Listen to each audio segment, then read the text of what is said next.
And also, let's get you more breaking updates on this fast-moving story. What we can tell you now is that the Israeli foreign minister says that Israel has banned the UN chief right now from entering the country again. You will see a lot of these, push and movements coming in right now. They have declared him persona non grata. The Israeli foreign minister has said that anyone who cannot unequivocally condemn Iran's heinous attack on Israel, as almost every country in the world has done, does not deserve to step foot on the Israeli soil. So that is an important statement that has come in as the world continues to condemn this provocation. You're looking at that strong stand that has been taken by Israel that has said that the UN chief will not be allowed on our soil. And they say that he has already been declared persona non grata for us. Let's also get in our colleague Ankit, who's joining us from our newsroom, and he's tracking that story also.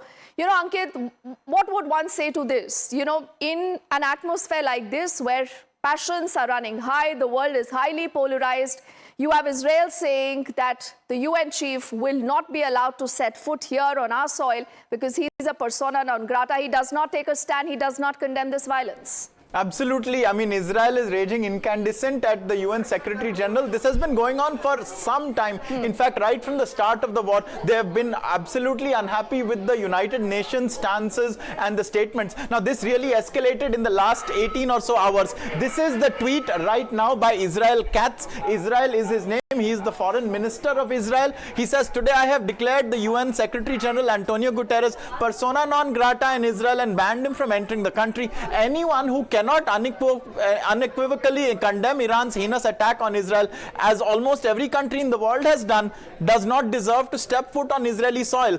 This is a Secretary General who has yet to denounce the massacre and sexual atrocities committed by Hamas murderers on October the 7th last year, nor has he led any efforts to declare them a terror organization.